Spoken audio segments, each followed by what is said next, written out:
jump to conclusions, escalate unnecessary situations, and having unrealistic expectations of each other. Correct. And I would say another. I mean, so that's what I had as 2. But what do you have as listed as your 2?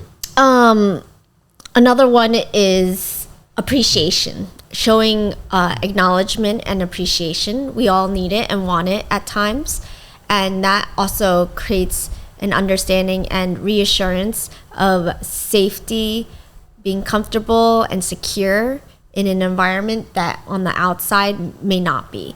So some of the tips and tricks that worked really great for our relationship is whenever I see him do something that I like, I acknowledge it and say thank you. Give the time and space, whether it's a big thing or a small thing. And usually that reinforces it. Hey, wow, she sees what I'm doing. I'm going to do it over again. So those are a simple thing. Another one that I found like over the internet was they said giving hugs. So giving hugs throughout the day. They say giving a total of 8 hugs through the day usually lifts a person's physical and mental well-being. That oxytocin. Yes, exactly. So physical contact. So I try to, not all the time, but I try the best I can throughout the day. If I remember, then I give little sneak hugs here and there. Yeah, I might be at my computer kind of like this, and then give him a bear hug. And then she'll just come in from the side or whatever and give a hug. And so that's I think that's a great one. And gratitude and appreciation go a long way. And I think there were some even articles from CEOs where like their number 1 tip is like say thank you. And I think a lot of times your partner may be doing something just cause, and they're not seeking the recognition or validation, but providing it can reinforce like kind of like, hey, I see you, and I appreciate you. So I think that's a good one.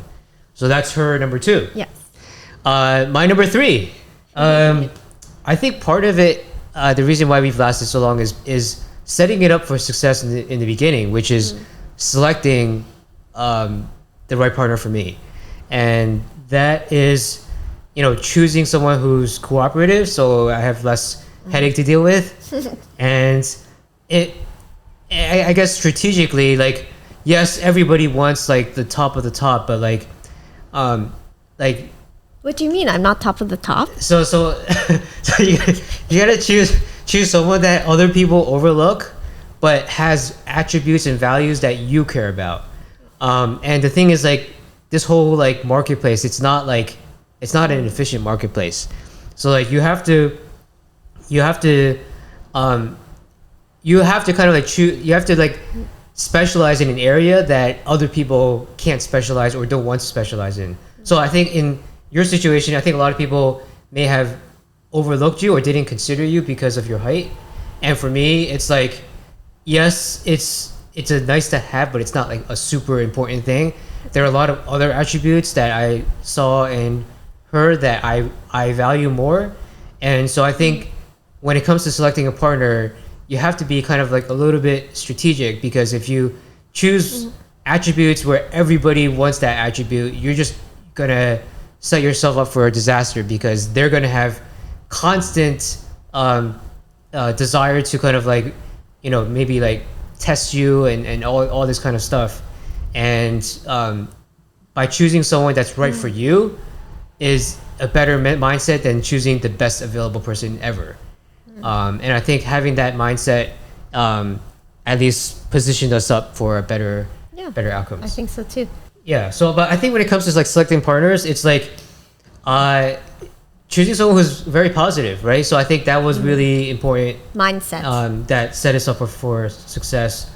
On choosing someone who looks young. For me, it's like we both look young, so yeah, but like good balance. It's also really important for me that you look hot. Like, so do you? You look attractive. Don't like, you think he looks hot? So it's he's blushing. Because if someone who's like not like in shape, like it just wouldn't work for me. So like the physical attractiveness part has to play in part, and it of course doesn't hurt that you're you have some Asian in you, because Why? Are you a jungle Asian now? No, because Asians Asian generally age a little bit better. You mean good genes? Perhaps, but of course I'm not dissing other ethnicities, but like there are some benefits there, and these are all things that I saw in the beginning, and so that's why I'm glad that that you still look good. and it might sound like quote misogynistic, but that it is what it is. And then I also you mentioned gratitude. I think anticipating people's needs, she's like really really good at. And I think that's not something that a lot of people can't see on the outside at the outset, but like her ability to kind of like anticipate, like, you know, simple things like I'm packing a suitcase and then she'll just like already have certain things packed and stuff, like, or like before we go somewhere she'll ask, hey, do you want that smoothie that you were like thinking about earlier, right? A lot of these like anticipating needs without me saying it, it's like I think that goes a long way, just as the gratitude and appreciation does. So what about me? What do you mean? I hear crickets.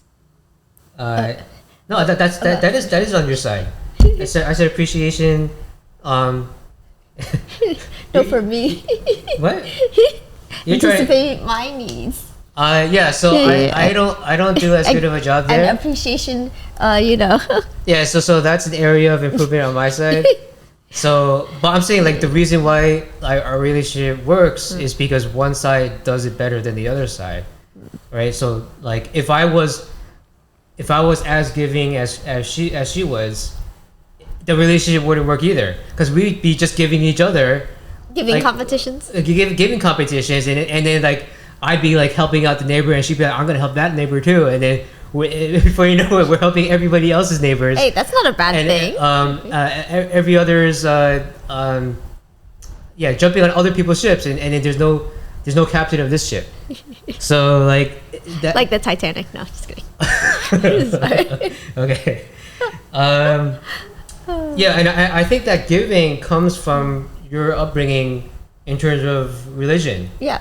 Right, and definitely. I think that's something to look for in a partner when you select that. Values, discipline. You know, if that's something you care about, like someone who's moral, a little bit more religious oriented, or at least had some kind of exposure to it, will be more, generally speaking, more giving. I've compassionate. I've met many people who that's not the case, and they think that because they go to church, they can get away with like things and not be held accountable. But that's another story. But yeah, so I think a lot of that consideration and you trust me to lead, even though sometimes if it's not the way it goes, it's like I just know wholeheartedly that he will try to do the best that he can to lead us not astray but forward. Yeah, so that comes down to like the follow, lead, the trust. And there's responsibility with that trust, right? I have to consider things that will affect her in the decision-making process, and that's my responsibility to do. So in a way that moves on to, number 4 was the yin and yang, follow, lead, balance. And but number 5 and number 6, I think kind of go hand in hand for me. Yeah. But I wanted to check with your list.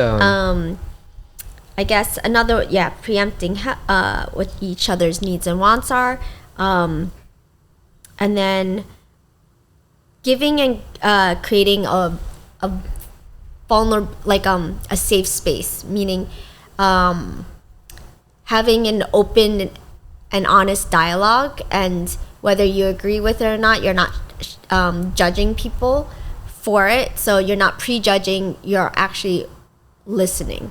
The more passive way, meaning listen more than to speak, and you may hear some nuggets of wisdom and truth to it. Can you give an example for that? Well, when you create an open and safe environment, a person's more willing to come to you in times of need and help. So instead of like, even if let's say you made a huge mistake on something. I'm not gonna, like, not huge mistake, but like maybe a semi mistake. I'm not gonna chew you out for it. I would say like, hey, listen, like, please come to me. Like, even if you're struggling with something, come to me. I'm open to listening to what you have to say. We will work at it as a team. Like, you're not on one boat, you're on our boat together. Yeah, I would say like if I have an insecurity or if I failed at something recently, that trades go wrong, you know. Yeah, you think that I'm gonna chew your head up. Yeah, I mean, well, I hold myself responsible for bad mistakes, but she will try to create a safe environment for me to share that. I'm more your floating life saver than your sinking ship. Right. So rather than being the person that judges me on my failure, she's more trying to create a safe space, and I think that goes a long way in terms of, you know, keeping our relationship in a trustworthy state. That's a good one. So my next ones were, and I'm say 5 and 6, they kind of go hand in hand, which is understanding female nature and psychology, and then also understanding my role as a male in the relationship and what aspects that I have to deliver on, right? So, whether you like it or not, guys are not naturally loved. They are loved not unconditionally, they are loved conditionally, on the condition that they provide, that they achieve, that they have certain levels of ambition.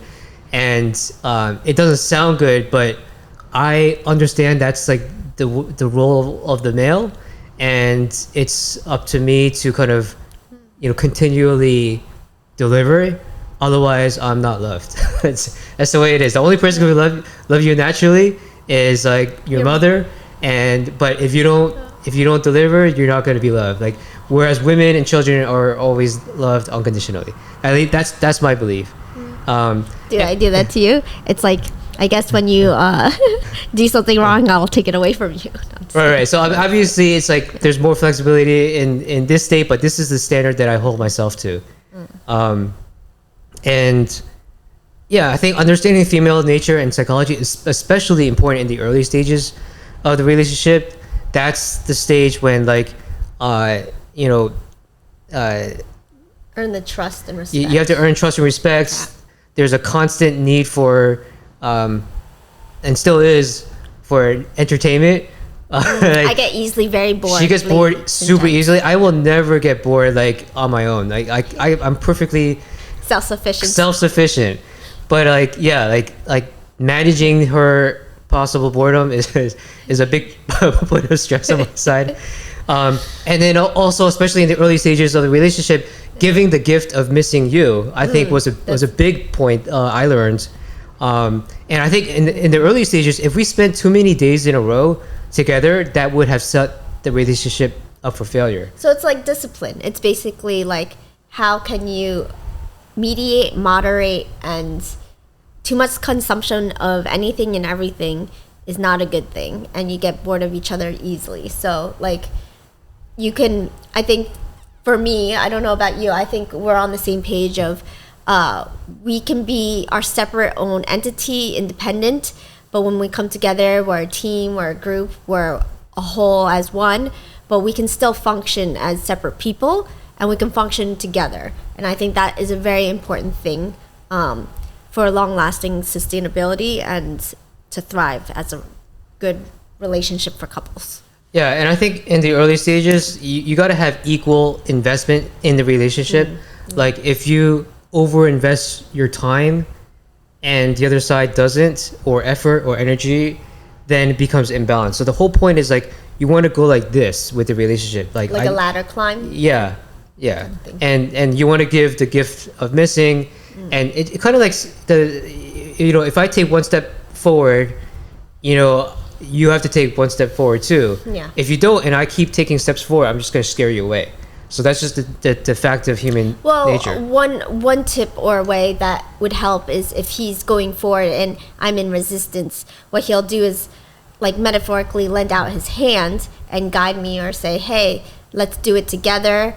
Well, even though you may not like this, just give it a try. If you don't, then I'll let you be, kind of thing. Yeah, you have an example for that? Just like this podcast here, I was in full resistance.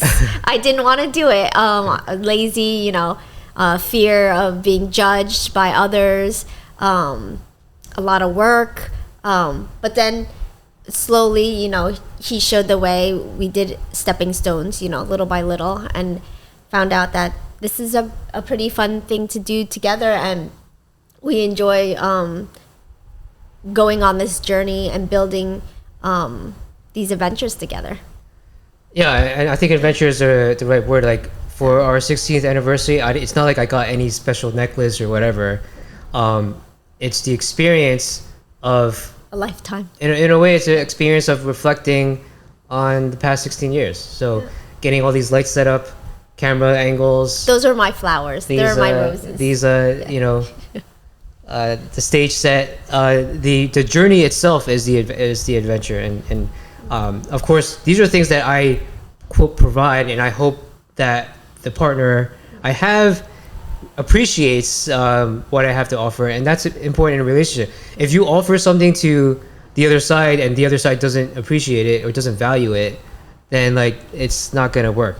And that's why being flexible about what you're able to value and what you're able to appreciate. Like if she were inflexible and says, I only want, I don't know, what's the latest like Chanel or whatever, and that's the only thing that she can value, and she won't value anything else that I provide, that's not going to set up the relationship for success. So it's having flexibility in terms of what you can you value.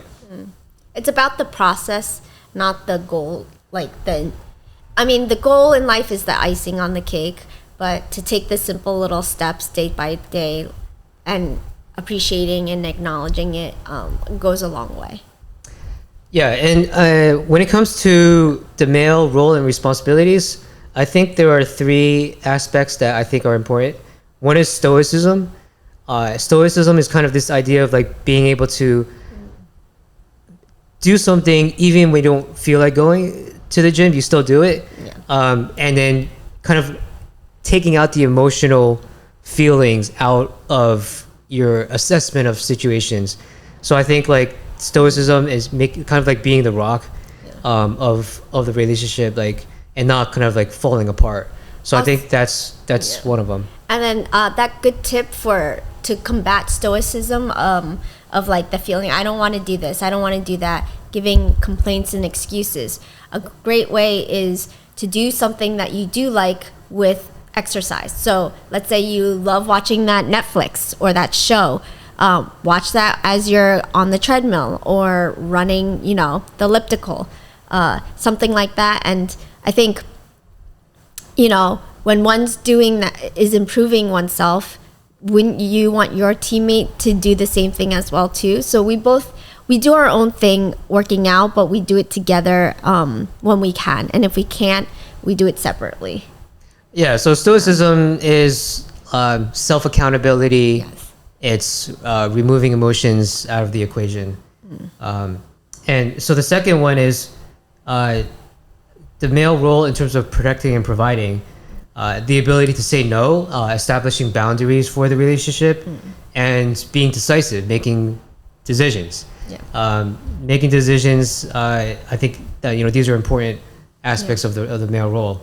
And then third, I would say, is having a backbone, having a commitment to values that you actually believe in, and then you're not just doing something because someone told you. You actually you stand for something. And so I think for example, standing up against cancel culture, and pushing back on society, or even people that when they violate those boundaries. Also humility. I think humility is a huge part, ingredient to a good relationship. Having the compassion, seeking to understand, empathy. As I said, going back to if you don't agree, like try to put yourself in their situation, see it from a different perspective. that usually when you flip the table and you open your eyes to different perspectives, you can learn a thing or two. Yeah. So that's number 5 and 6 on my list. Where are we on your list? Oh, I think we got it all. So that's like like understanding female nature, understanding the male role and responsibilities. Yeah. I can move to number 7 if unless you have something on your list. Sorry, I just yawned. And a lot of these overlap anyway. So getting through a list. Another one is calling each other out when you know it's wrong. Whether even when you call them out and they don't agree, it's better to have an environment that you're open, vulnerable, and that you can be very honest, whether it's a right or wrong thing. But yeah, calling each other out when you're doing something wrong. Yeah, well, I think it goes with the earlier point you said, creating a safe space to call each other out. Yes, exactly. So calling the safe space first, creating a safe space first, and then not being super aggressive, but like not hesitating to call someone out when they're kind of like clearly doing something in the wrong. Any examples for that? I know I probably do it quite a bit. Oh yeah. When you have moody moods, you're like, this is supposed to be what you're supposed to do, or I don't know. And I'm like, oh yeah. Really? So it's like when it comes to like relationship, you each have roles and responsibilities, and sometimes Gentle like nudge. if I'm doing her role too often, and I'm doing everything else as well, then you gotta call out your partner and say, hey, I'm doing all this stuff plus I'm doing this stuff. This stuff should have been done by you, and then it's kind of like you got to call them out, and that's why having a space to call them out is a prerequisite though, but having the gumption and the lack of hesitation to call them out is also important, because if this goes on too long, it's going to create imbalances in the relationship. And as we said before, it's all about that yin yang balance. And speaking of balance, that goes to number 7, which is energy levels and matching energy levels. If I have a lot of work calls during the day and she doesn't have work calls during the day, then at the end of the day, as much, then I am drained. I talk to like multiple 12 people during the day. That's fine. And she spoke to Alan, don't much less people. And so the impact is that it impacts the energy level. So she's ready to like, I don't know, go out to eat or something, and I'm just like, I'm drained. And so I think then we talk about it and find a medium ground, like how to compromise. I think another huge ingredient for a good relationship is learning how to compromise. It doesn't mean that both sides like not win, but have what they want. Compromise is what would take the situation where it fulfills parts of what you want and parts of what I want. And when you have the compromise, it helps, I guess, balance it out. So I would say, for example, if I'm drained and she would like to do something together, I have to ask myself, what can we do together? And I think a great default option is a daily walk, which I have on my list. Which is like, hey, at a minimum, we can at least walk around for a few minutes and talk in the morning and sync up and overlap there. It's great for planning for the day. It's great for a little bit of overlap. Open communication, and it's not like where you schedule it in daily. So it's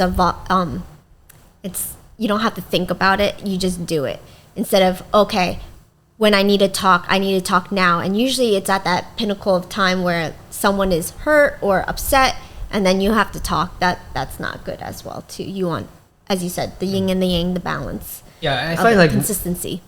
Or morning walks are good. Post dinner, after you eat, walks. That's also really good. So matching energy levels, and overlap that can kind of transition into the topic of COVID. Right, so in COVID times, like so many relationships either are made stronger or have faltered. So many relationships like fell apart.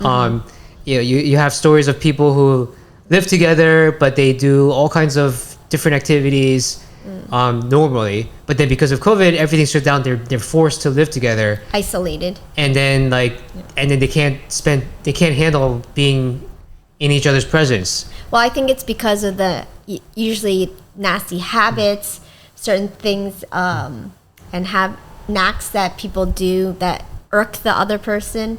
And so when you see too much of each other, it builds. And I think if able to, I think to resolve that is one or the other person goes into separate rooms, or if that's not possible, find your own little corner or place to do your own thing. But that's comes back to the art of missing someone too, to balance that.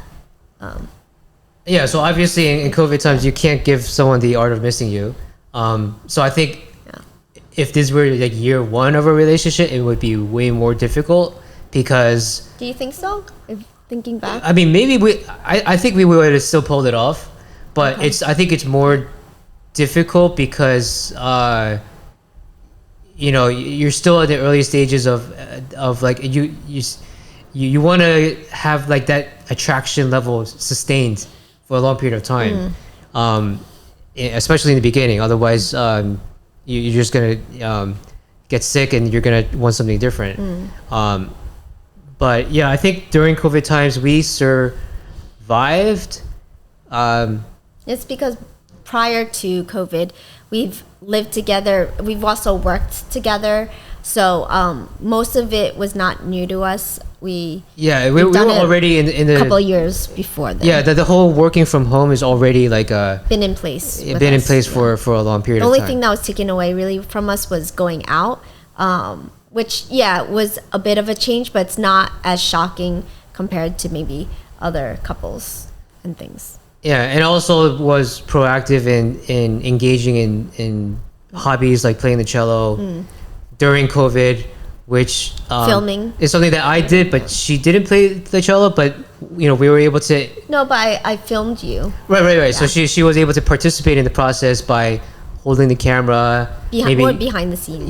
Behind the scenes, kind of helping out with camera equipment and we work out together. Like you just put on a workout video on YouTube, and then you work out together. Oh yeah. Working out was huge during COVID, and that's a great area of overlap. Yeah. And then I also want to talk about like what I have is number 8, if that's okay. Yeah. In a way, picking somebody like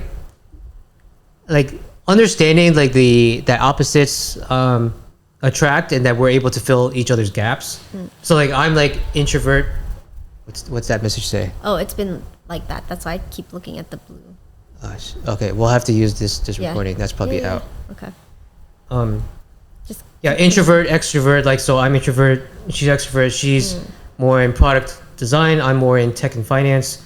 So I think having these kind of like opposite worlds to kind of bring additional perspective to the other person, but also learn something from your partner. I think that's it's also like strengths and weaknesses. Like I know I'm not the greatest with finance or like things like that, so then I seek to understand or learn more about your world, which is a very interesting perspective. And then I have more of the cultural arts background, and design, and you're interested in that as well too, so that helps. Yeah, I have strong appreciation for aesthetics, so that overlaps with design. And I would say, I guess like jumping to like one of the numbers 9s and 10s, like making time for each other too. Yeah, continuous sense of adventure. By moving to a different city together, I think that's create our own. You create your own shared experience.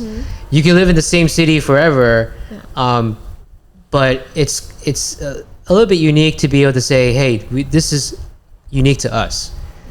So Florida, California, and New York, New Jersey, I think we're able to in a way travel without traveling outside the United States. But when we travel, we're actually signing a lease, moving somewhere, and actually. But we are learning about the culture of each state, getting to meet local people. Whereas if you're doing that for a few days or a month, Yeah, bad weather can just ruin your travel experience. And your expectations, it's just like you sign up for the whole gambit of everything, the best stuff, but also the worst stuff as well too. Yeah. So let's go to number 10, unless you have something on your list. No, I think that's pretty much. Okay, so number 10, then the number 10 reason why our relationship has sustained the test of time of 16 years, despite men and women not getting along in today's society, is sleeping separately. Sleep divorcing. And I think this is kind of like the gift of missing you. Yeah. You spend too many nights in a row sleeping right next to each other. You're just like, I'm not able to sprawl out. And she, despite her size, takes up like 80% of the mattress.